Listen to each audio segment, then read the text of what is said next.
Hello and welcome. It is Friday evening, and that means we're one step closer to the weekend. Fantastic. Well, what is the big news? The big news, we are on the second half of our Duckhook Golfers Golf Club.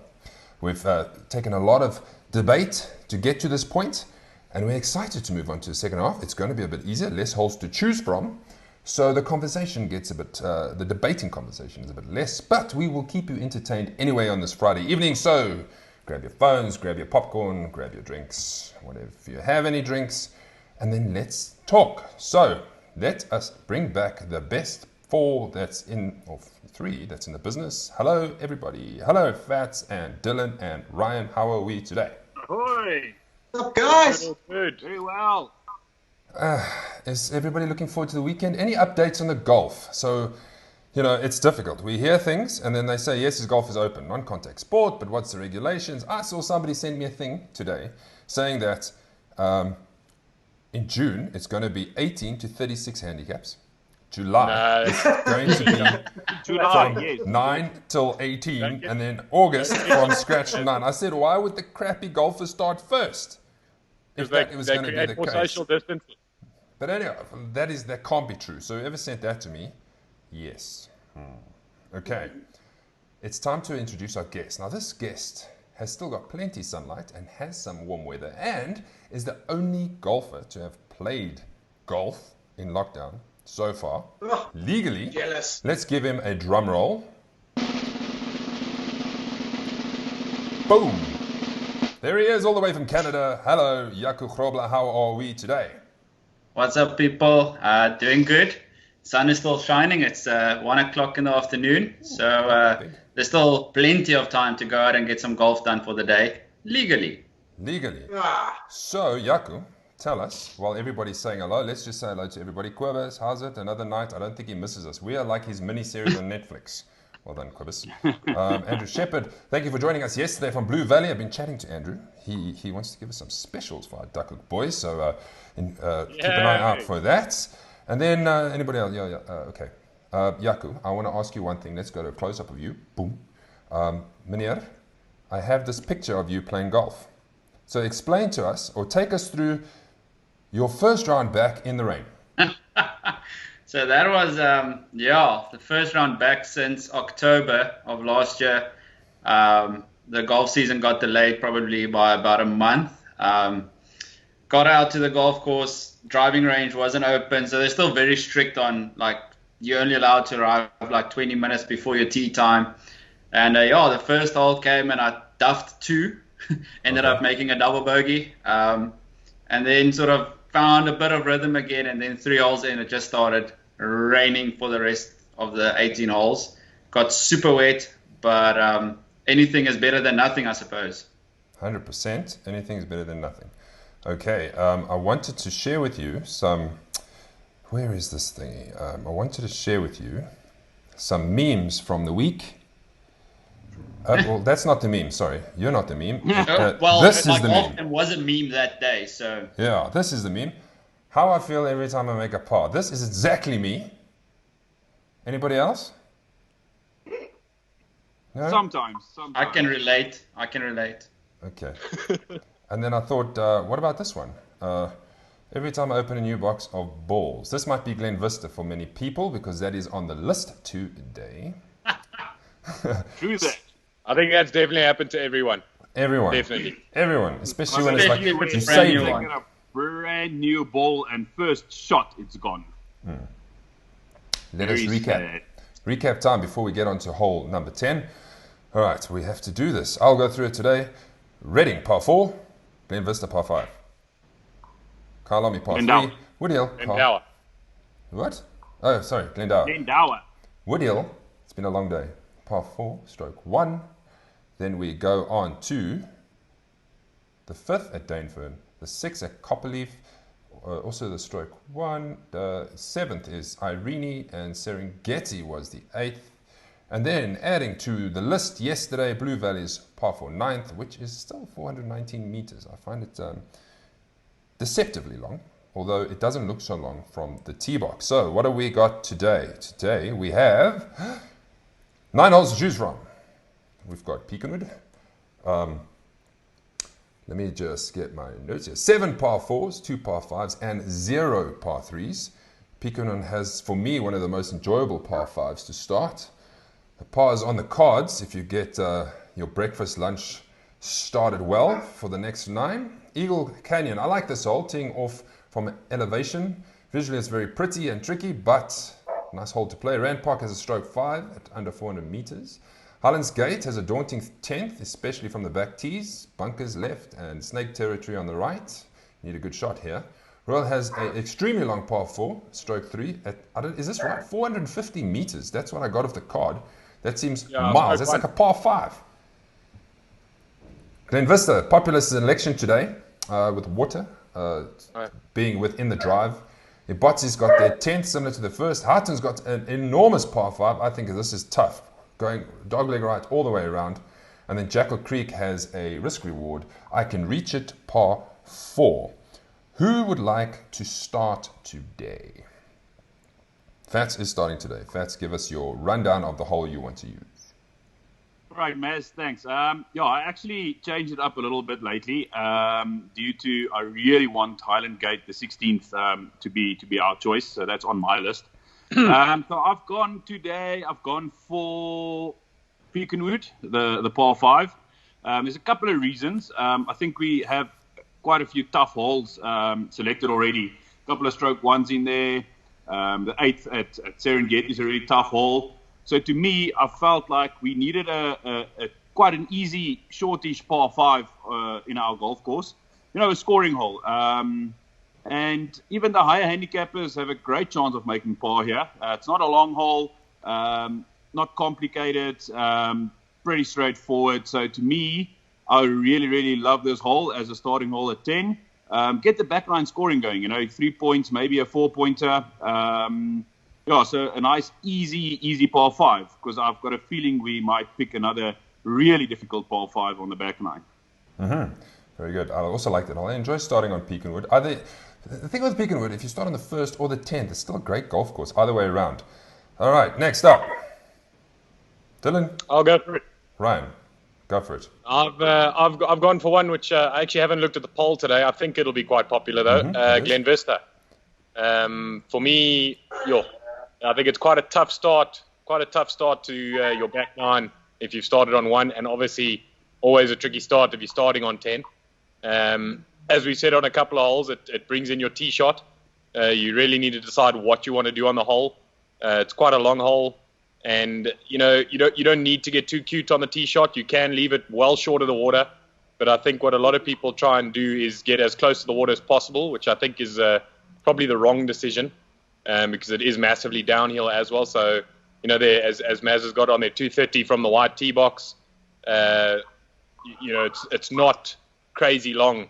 To get down, you can hit a 5 or 4 iron down, and it will most likely run down to the end of the fairway anyway. And then you've got a shortish shot if you get it up close to the water over to the green. Tricky green. It's a weird shape, weird sort of slope, but not that hard to hit. So I think your goal on that hole is get on the green for 2, and obviously you can try and go. Those greens are, for me, quite underrated. Glen Vista, I love those greens. They really are classy greens. So in the summer, you definitely can get your ball to hold. So you can get a bit cuter with your second and sort of pin seek a little bit if you're up to it. But I think it's a great hole to start your back nine or start your round. Before we get to you, Dylan, Jaco, you've chosen the same hole. Yeah, I have. Depending on how good your lunch is after 9 holes, that's definitely a tricky one. I was actually thinking about it today. There could be a whole new discussion on the best halfway house to put into the golf course. Yeah, good point. Because that's probably gonna influence a few guys on their back nines. But like Ryan said, I think a lot of guys sometimes think that they want to get as close as possible to the water in order to take the long shot over the water out of play. And then they end up overcooking a 3-wood or whatever, and you're into the water, and then all of a sudden you're staring 5 down the barrel. So the fairway also sort of slopes a bit to the it's got a funny slope to it. So if you if you want to play it a bit shorter, you have to sort of tend to stay a bit left. And if you want to go for it long, you obviously have to go a bit more to the right, but then you're bringing in hybrid or maybe a 3-wood, and it can roll down a bit more. And then get shot to the green. Yeah, exactly. And also especially if the flag is front left, a lot of guys are obviously going to maybe try and go flag hunting, depending on how good or bad their front nine was. And then you can easily, like Ryan says, I don't think that those greens get enough credit sometimes. In the summer, if you get a proper spin on it, you could spin it maybe all the way back off the green, and then you've got that little tricky chip where a lot of guys might duff it. Cool. Before we move on to you, Dylan, and myself for our course picks, I just want to add a little funny story. Fats, you love Glen Vista. The last time you played there, you had an awesome day. Wait for it. Wait. That hole. Boom. Take us through this scorecard, Fats. There's 2 oaks still on the Duckhook group that played with me that day. It was Cole and Lyle. I had a fantastic day out, full of smiles, full of 0-pointers. That scorecard looked like a paint by where he started coaching me, and I just got really mad at him for trying to fix what I'm doing wrong, because I know what I'm doing wrong. Yeah, look, it was a long day. I think it's the worst run of golf I've ever played. So I think we started on number 10. So after 3 holes, I was 1 over. It's not too bad. And then the next 15 holes, you make 11 points, and it just takes the smile off your face. That sounds like at least you got it back now. Yeah. Okay, Coach, take us through Firethorn. That's your selection, and I've got a few people here also like Firethorn. Yeah, I just think it's a beautiful hole. It's a tee shot hole. So, once you get that tee shot away, you've done the hard work for the hole, and then you can attack and get rewarded. A little bit of slope in the green, but nothing spectacular. It's basically, for me, what it is off the tee. So it's a couple of things. It's the fact that, especially off the club tee, you can either try and fade it around the corner, or if you're a high ball player, you can even try and cut the corner. Otherwise, you have the option of hitting a 3-wood or even a 3-iron and just hitting it down the fairway and then turning the corner for your second shot. But to be honest with you, more than anything, I stand on that tee box and I imagine that's what it feels like to be at Augusta. And it's always at a kind of special place in my heart, that hole and that tee shot. And it's just a completely personal and completely selfish pick, should I say. I just love that hole. I love the look of it. I love the tee shot. And then just to touch quickly on Ryan and Jaco, I think I hate Glen Vista's 10th hole. I will agree with both of them. I think Glen Vista's greens are some of the best going in the province. They're fantastic greens, and it's always a pleasure to play there. But sometimes in winter you can't even hit 5-iron. Ryan mentioned 5-iron. I've hit 5-iron in that water before. That's just a ridiculous hole. I didn't want to be rude, Bill. Yeah, honestly, I did that the first time I played it. I looked at the yardage thing, 230 downhill. I thought, okay, 5-iron, carried around the 200 mark, should be fine. I did that the first 2 times I played at Glen Vista, and both times I was in the water. So since then, I've had 6-iron and 7-iron off for par 4 tee. It's just a bit silly. And then on top of that, with that carry, I understand a big dam and a big carry or whatever, but I've seen ladies stand there and just, you showed that meme earlier. I've seen ladies and juniors stand on the edge of that water and hit a whole sleeve of balls because they cannot carry it that far. So they cannot play that hole. They hit the tee shot and then they 3 balls into the water and then they walk over to the next tee box. That's their 10th hole. So I don't think that's fair as a hole that's gonna make it into our Duckhook 11, Duckhook 18 for those 2 reasons. Okay, interesting. Said, Dylan. I want to put this up. Dorian says a very interesting point, and this goes to the conversation that what you were saying, Fats, about your round. Do you agree, everybody? Yes. I think Fats should have a fine for that scorecard, yes. Double up! Plenty fines for that on the day, thank you very much. I want to quickly throw out a question so you can comment on our poll. A par 3, that's the 10th hole. Are there any? I'm sure there are, but I can't think off the top of my head. So if you know of, just throw us a comment there, and then we'll get to it. For me, I'm going for Eagle Canyon's 10th hole. I like this hole. It's nicely elevated. It's actually quite pretty when you tee off from the top. You've got the bunkers on the right-hand side. The more you go left, the more you only see that big hump before the green. So ideally for the big hitters, once you get past that bunker on the right-hand side, and you can spray it further, it opens up because they've got the 11th, 12th coming back. And then you've, 8 iron, 7 iron into the green. So it is parable, but also a difficult green to putt on, I must admit, especially at the back and they're rolling quick. So I went for Eagle Canyon on that hole. Let's quickly discuss some of the other holes. I will just do a little recap. We've gone through Pekin, Eagle Canyon, Rand Park. Highlands Gate's a beautiful hole, again. Let's go to Royal Joburg East. Ryan, you can take us through Royal Joburg East quickly, that mammoth par 4. Yeah, that's a serious golf hole. I obviously have a different pick for Royal, but it's a hell of a tee shot, I must be honest. So, your average golfer, you're going to be trying to just get it down the fairway somewhere. You're most likely going to be short of the bunker on the right. The one on the left does come into play. But going to the green, it's always a long shot. It doesn't matter how well you hit a tee shot. On average, I try and go towards the left bunker with a little cut, try and get it through the gap. And it does run down a little bit because there is a bit of slope down the fairway at the bunkers. And then you've got like a 7 iron, sort of 6 iron in, depending sort of where it ends up. And a tough green, a really, really slopey green, pretty much from back to front downhill, with an ugly catchment area to the right. Not the kindest bunker on the left of it. But yeah, I mean, your sort of escape shot there, if you're going for the green from a long shot, is get it somewhere in front of the green or into the front bunker on the right. And it's not too bad, but it's a difficult green. And it's always one. Doesn't matter how well you think you've read the green, it always throws something else at you and decides it doesn't want to go in the hole when it gets near. I think we have an answer. And a very small green to be hitting a long shot into there, right? Yeah. So if you're finishing short of the bunker on the right, you've got over 200 meters into the green, and like Bill says, it's not the widest green to be hitting a sort of roping draw, or sort of low cut into the green, and then it just doesn't hold because those greens are quite firm. Coach, your student Delia, she says South Downs. Is that does a 10th start with a 9th there? I played South Downs maybe 10 years ago. I can't even remember. It's on my calendar. South Downs is a par 3, yeah. Par 3, I think it's about 150 meters over some reeds. There's nothing at the green, a little bit of space behind and short, I think, if I remember correctly.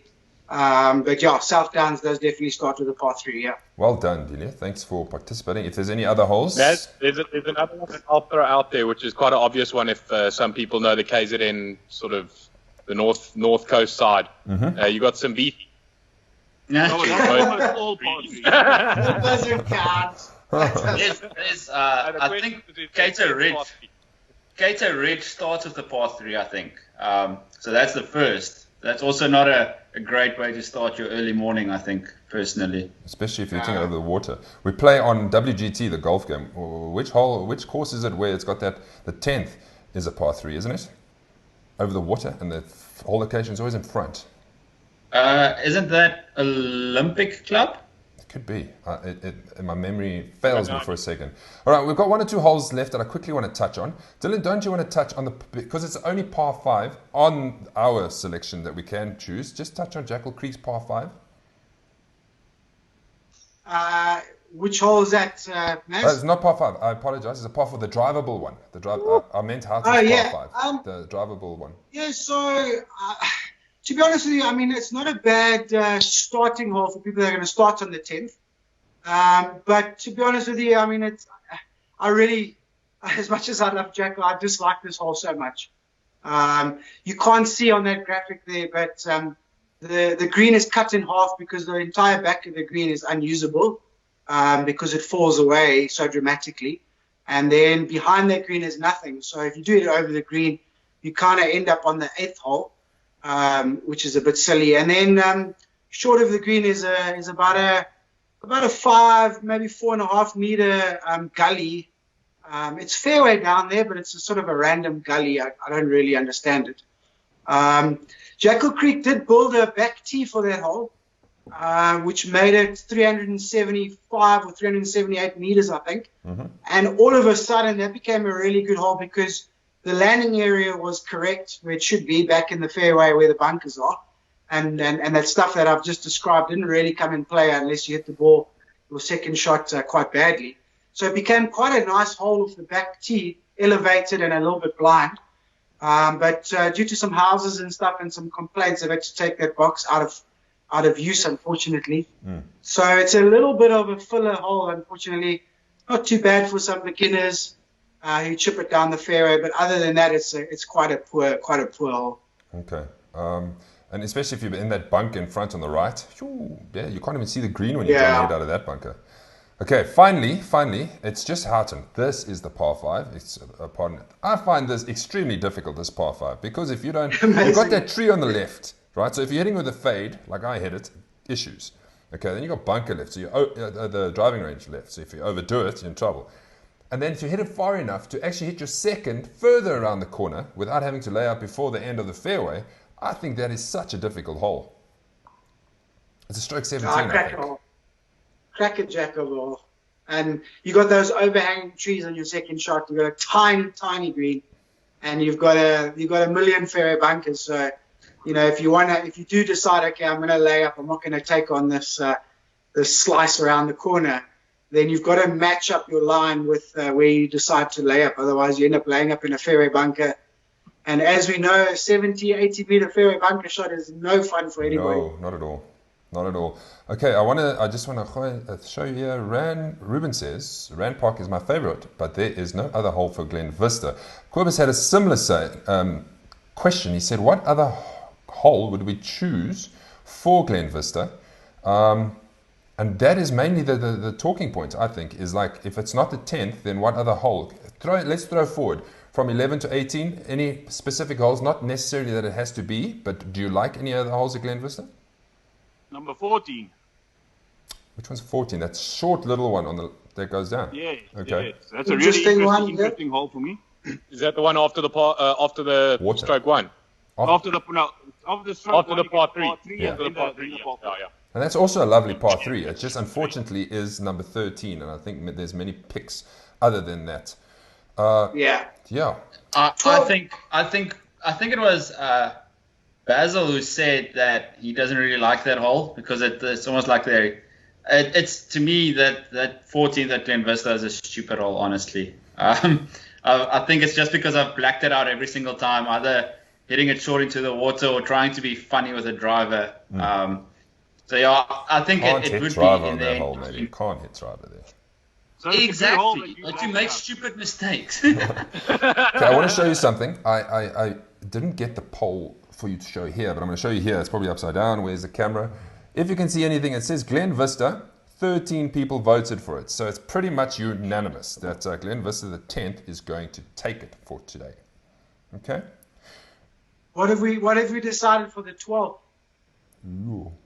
It was the 12th. The 12th at Glen Vista is a good hole. That's a really crackerjack par for that. That's the stroke 1, yeah. Absolutely. The stroke 1, yeah. All right, we're going to have to go with the masses. And we're going to have to go Glen Vista. It's just about everybody went for Glen Vista. And 2 of the panel went for Glen Vista. 12th hole anyway. Oh, no. We can't let Ryan win another one.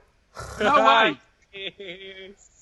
Gentlemen, I want to finish off today's show because I thought it would be very interesting to see how Coach Dylan goes about his work. So what I asked Ryan, please send us your swings because you've got the facilities to send us a video and have a big net and let Coach analyze it. So we're going to take it to Coach's analyzing for the next few minutes. So enjoy this, and then remember, this is what our man does for us.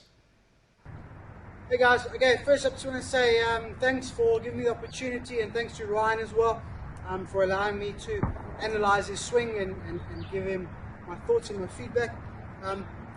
Always a fun one, a little bit tricky, but always a fun one, to take a really, really good player, and try and figure out how I can make them better. So, first thing to notice, obviously, Ryan's got a great golf swing, fantastic swing. and also really kind of getting the most out of his body, which I think is always a challenge for golfers, and a real big up to Ryan for that. So a couple of little things. So from what I can imagine, and certainly from when I saw Ryan last, swing has improved a lot. And from what I can look at, he's been working a little bit on the takeaway, and then obviously trying to work on sort of flattening the downswing plane just a little bit. So you can see in that initial video, great setup, great posture and all that. Okay, takeaway also really good, and then that initial set of the club, okay, quite close to the initial plane line, which is fine, absolutely fine, as long as you return it, okay, very much there. You obviously don't want to return it on a steeper plane, most people do know that, okay, but you also don't want to return it parallel and above that backswing plane line, because once again that means the club is moving out and away. Yes, it's on plane, but it's still moving out and away. So if you continue a rotation from there, the club will still move across the ball through the hitting area. Okay, so what's causing that? Okay, so I feel like it's a little bit of maybe overdoing it, or maybe slightly manipulating the dropping of the club. Okay, but we've got a little movie at the top where the hands move out and away to try and get the club head to drop onto a flatter plane. Okay, so to flatten the plane, kind of a little bit of that move there. Okay, yes, it does get the club on plane, but as I said, it means that, okay, the swing is a little offline. Okay, then we can see through the hitting area, okay, because of that move, that club head is a little steep coming into the hitting area. It's online, but it's a little bit steep. Okay, I would like to see the club head much shallower coming in for a more efficient strike. Okay, again, because of that, we can see, because it's a little steep and a little offline, you can see the body rotation stopping very early. So body rotates to there and then stops. Okay, as Ryan tries to manipulate that club a little bit online, and then kind of tries to hold it online through the hitting area and through the release. I would like to see, okay, something a little more efficient, continuous body rotation, okay, and a much more consistent and neutral release, okay, to complete his circle, not try and just save the shot and keep the club online. Okay, so I said two things, right, and the second thing is more, okay, prevalent from the side-on angle, okay, but it's also the fix, all right? So we can see from the side-on angle again, okay, really good fundamentals, okay, a lot of good control, a slight, okay, loss of posture at the top of the swing there, but that's easy enough to fix. All right, but basically what we're seeing is, okay, not dynamic enough move and shift across into the left side. Okay, so we can see again, as he's coming into the hitting area, the rotation stopping and having to use his hands and arms to go down and get the golf ball. Right? So the good news is they're related. Okay? So what I'd really like Ryan to do, okay, is learn how to get aggressively across into his left side. Okay? And if you do this at the correct time, i.e. just before the end of the backswing, okay, then what that's going to do, that sort of aggressive lateral move, is naturally going to get the club to drop onto a flatter plane without compromising the arm swing. Very nice. Let's give you a round of applause. Thank you, Dylan. Thank you, Dylan. Ryan, did you learn anything? Well, that was tough, man. I mean, Eric's got a really, really good golf swing. So you're kind of looking at an exceptional golfer who's working on his swing all day and going, you know, how do I try and push him towards the level of a tour player, PGA tour player, that kind of stuff. I mean, the guy's got a great swing, man. Ryan, remind us, when you started Duckhook, and this is a good motivating story for many of the guys playing now, what handicap were you when you started Duckhook? 16, 17, 16, I think. Yeah. Maybe yeah. Ring up. 15 that's 6 years ago, Maz. I've been with you guys for long. Yeah. So now you scratch plus one. When I went into the academy, I was slightly pressed 10. And now I'm sort of sitting at the scratch plus 1, plus 2, somewhere there. But I'd just like to say thanks to Dol, because there's a couple of pointers there that have come other than what sort of my coach has been giving me at college. And it's quite interesting. So you were talking about that press into the shot, sort of the hip movement if I could call it a slight slide that I need into the shot. Yeah, it's a bit of shift. Yeah. That's something that he's actually been working with, because mine was really bad, so it was too much. So I've actually been working quite hard on trying to shorten it a bit, and I think by what you're saying there is maybe I'm concentrating a bit too hard on that and making it too short. Like I'm not letting not myself. necessarily. I think if you look at that video again in your own time, you'll see that the hip and the lower body do go, and they do break that line, which is good.